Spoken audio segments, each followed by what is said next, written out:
IELTS Listening Test. Revise to follow authentic IELTS format. Are you ready for the test? Let's begin. Section 1. You will hear a conversation between a woman and a receptionist at a community centre about a photography course. First, you have some time to look at questions 1 to 4.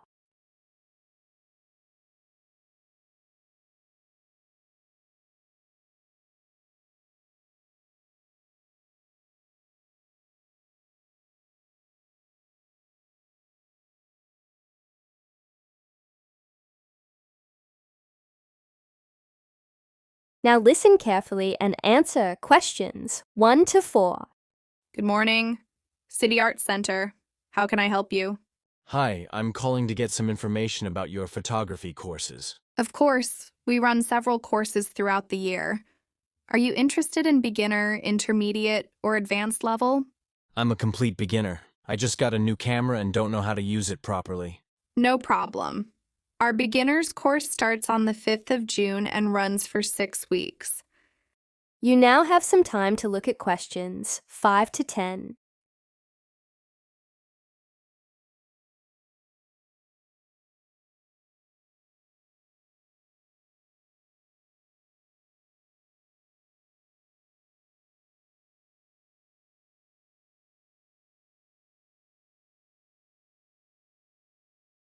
Now listen and answer questions 5 to 10.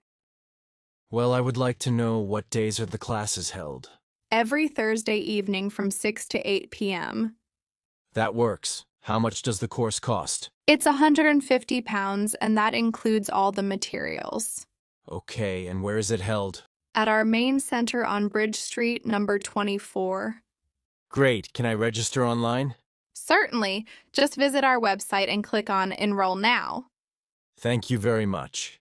Now you have some time to check the answers.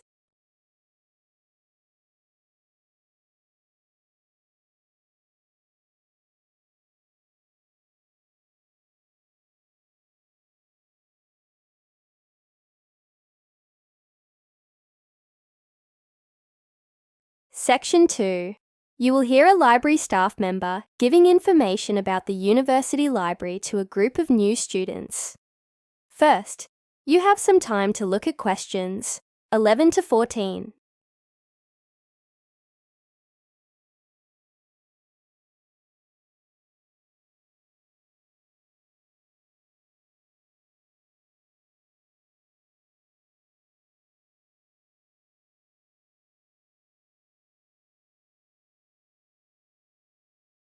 Now listen carefully and answer questions 11 to 14.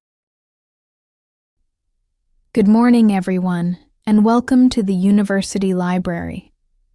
Whether you're here for research, study, or just a quiet place to read, we're here to help you make the most of our facilities.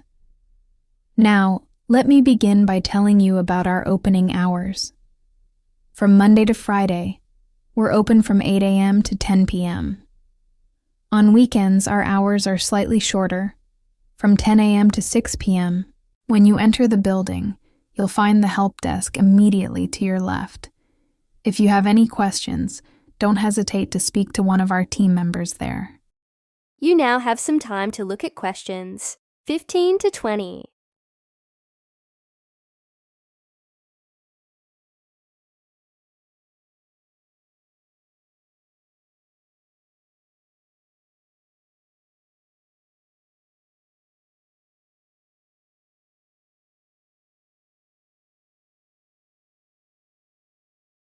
Now listen and answer questions 15 to 20. The library consists of 3 floors, each with its own designated areas. On the ground floor, you'll find the computer lab, the printing station, and the main reception desk. The first floor houses materials related to humanities and social sciences, such as history, sociology, and literature. The second floor is where you'll find books on science and technology, including engineering and medicine. Please note that food and drinks are only allowed in the cafe area, located near the entrance. we ask that you don't take any food into the study zones. To borrow books and other materials, you'll need your student ID card.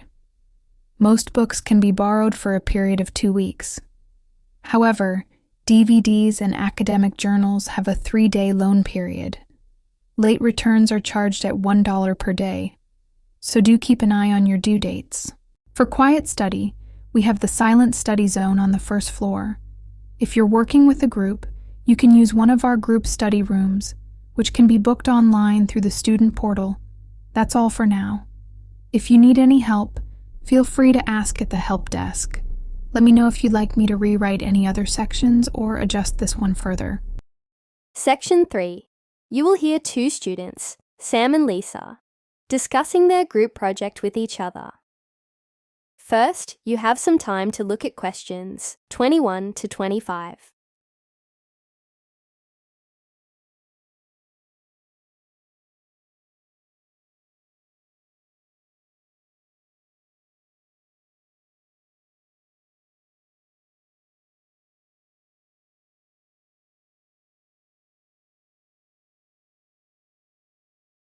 Now listen carefully and answer questions 21 to 25.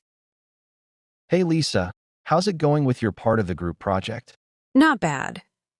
I've been reading up on the effects of remote work on employee productivity. There's quite a lot of recent research on it. That's good.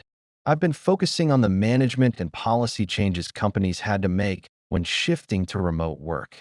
It's interesting how quickly some businesses had to adapt. Yeah, it's amazing. I think we still need a case study to tie everything together, don't we? Yes, I actually found one. There's a company called Technova, a software firm based in the UK. They transitioned to full remote work in 2020, and there's some data available on how it impacted their team. Sounds perfect. Let's use them as our example. You now have some time to look at questions 26 to 30.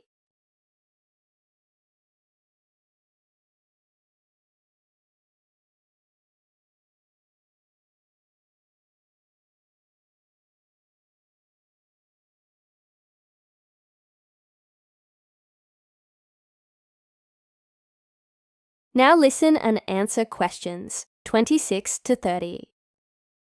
Have you started putting together the presentation slides yet? Not yet, but I've got the structure written out. I'll email the outline to you tonight. Great. I'll work on the visuals, then. Maybe a few charts and a timeline to show the changes in workflow. Good idea. How about we rehearse the presentation on Tuesday? Tuesday works. What time? Let's meet at 3 p.m. in the group study room. That gives us plenty of time before the deadline. Perfect. And just to confirm, the final report is due on the 25th, right? Yes, and we have to submit it online through the course portal. Got it. Thanks, Sam. No problem. Section 4. You will hear a university lecturer giving a talk on the history of timekeeping. First, you have some time to look at questions 31 to 40.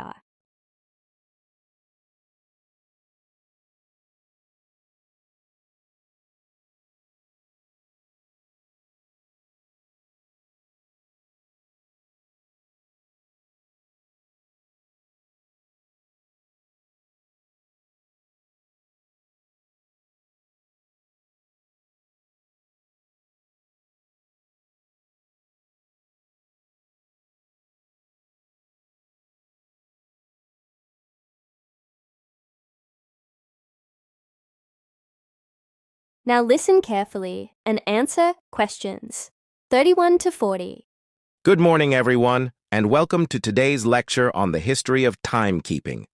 Throughout history, humans have developed increasingly accurate ways to measure time, which has had a profound effect on how societies function. Let's begin with ancient civilizations. Early people relied heavily on natural elements, the sun, the moon, and even stars, to track the passing of time. For example, the Egyptians were among the first to use sundials, which measured time based on the position of the sun's shadow. These were quite effective during daylight hours. Meanwhile, the Babylonians, known for their advanced astronomy, developed early water clocks, which allowed for time measurement even when the sun wasn't visible. These clocks worked by regulating the flow of water from one container to another. In medieval Europe, as cities began to grow and communal life became more structured, the first mechanical clocks were built. These were often installed in church towers and public squares, where they rang bells to signal the hour. A major advancement came in the 17th century, with the invention of the pendulum clock by the Dutch scientist Christian Huygens. His design dramatically improved timekeeping accuracy compared to earlier devices. Later, in the 20th century, quartz clocks emerged. These relied on the vibration of a quartz crystal when an electric current was applied. Quartz technology allowed for even greater precision, and it quickly became the standard for personal and industrial use. Today, the most accurate clocks are atomic clocks, which measure time using the vibration of cesium atoms.